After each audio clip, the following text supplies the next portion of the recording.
love the channel and find it useful in becoming a happy retiree.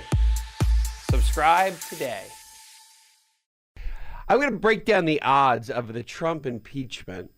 And there's lots of these different sites where you can bet money. So there's real live odds that are created by enthusiasm and emotion around the world.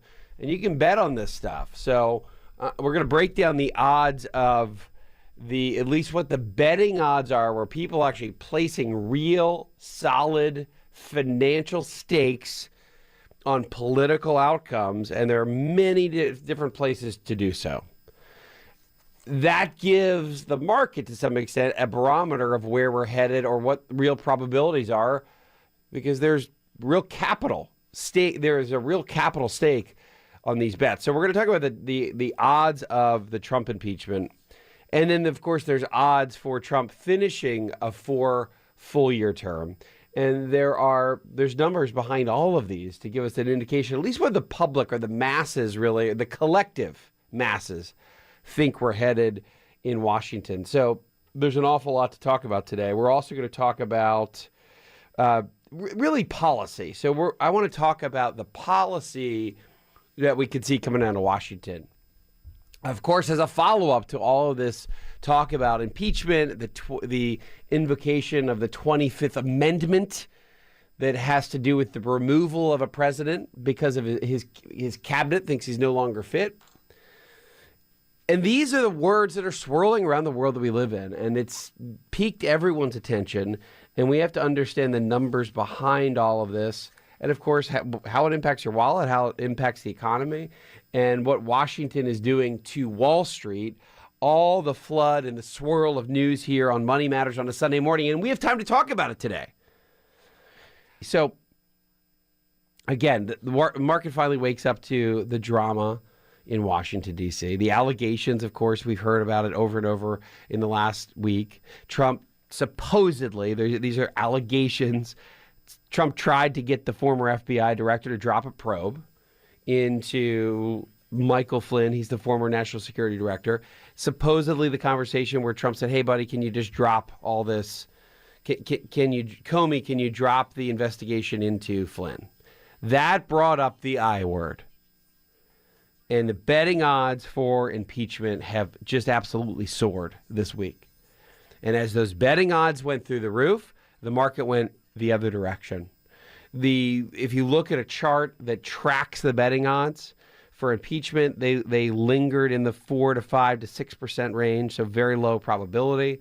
They went to 14. Early in the week, they were closer to 20. The day that the news broke here, let's call it Tuesday night, Wednesday, odds went up to 33% in the betting markets for impeachment.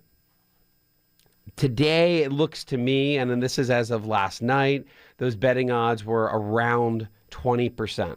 Of course, or 25% as far as the impeachment. So, of course, the media has had just an absolute fantasy with this. Impeachment, obstruction of justice, and then the talk of the 25th Amendment. All of that swirl, yes, it could lead to the removal of Trump as president. And that's what the commentary is all about in the world that we live in. And it's remarkable to even be talking about the 25th Amendment. And we're going to talk about, let's go over what that 25th Amendment actually is.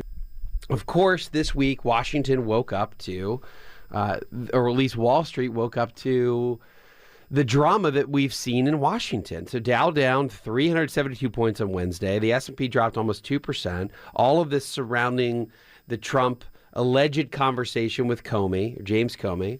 The allegations are that Trump tried to get the former FBI director to drop a probe into former National Security Advisor Michael Flynn. And that brought up the I word, which isn't really, that's impeachment. And the betting odds for impeachment soared on Wednesday, up to almost 33% as far as these betting websites are concerned. That's our best indication of what people really think is going to happen. And, of course, markets went in the opposite direction. That's how we had a close to 400-point drop in the Dow on Wednesday.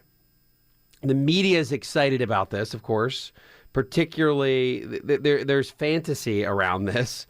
And you're hearing the obstruction of justice, you're hearing impeachment, you're hearing talk of the 25th Amendment. All of that swirl could lead to the removal of Trump. And it's remarkable that we're talking about the 25th Amendment. I had to do some research on this. And let's discuss what this really potentially could mean and what the 25th Amendment is. And you've probably read about this throughout the week. Here's a little bit of color on it. And I'm not a constitutional lawyer, but the amendment was put into place in 1967. And it essentially gives the guidelines on moving power from the president to the vice president. So it's really kind of, it discusses the official change and chain of command. Section 4 of that amendment, and there's multiple pieces of it, but Section 4 is what you're going to be reading about in the news. Section 4 talks about, and by the way, it's never been used or never been invoked. Section 4 has not. But it talks about deeming the president unable to perform the powers and the duties of the office, mainly through some sort of incapacitation is what it's set up for. So if the president has a stroke or heart attack or hospitalization or gets Alzheimer's or dementia, something that would make it so that the president can't physically or mentally perform the duties of the office. Ross Douthat, I can't pronounce it. I don't know how to pronounce his name. A New York Times writer this week talked about, in a New York Times piece, talked about how he thought, and this is obviously very, very left-leaning, how childish Trump is and how unfit mentally he already is to be president. And so that the 25th Amendment, Section 4, should apply or would apply, in this case, responding to presidential disabilities. So again, the media is just having this is a fantasy for them. This is a fantasy for the media to talk about. So the vice president, and here's what would happen. The vice president would start the ball rolling. And if the majority of the cabinet members agreed to do this, the VP or the vice president would rise to the presidency. And if the president contested that, then it would still happen or could still happen, but would require a 2/3 vote by Congress, which would then confirm the cabinet's judgment. So the 25th Amendment could say that, this is all hypothetical, the vice president could say, look, the president's unfit mentally to carry out his duties. He would start the ball rolling to remove him, and the majority of his cabinet members would have to agree. Then the VP would rise to be the president. If the president contested this, then a 2/3 vote by Congress could effectively remove the president. And then it continues on, and there's other parameters here where the president could come back and continue to contest it. It would just be ridiculous. It'd be a ridiculous mess if this happened. So to suggest it, really, it's the media. They're out for ratings and viewership and reading, and so of course they're going to bring up things that are outlandish. But if you think about that, if you think about something getting enacted like that, it sounds very third worldish. I mean, this is the kind of thing that you see in third world type countries, not here in the United States.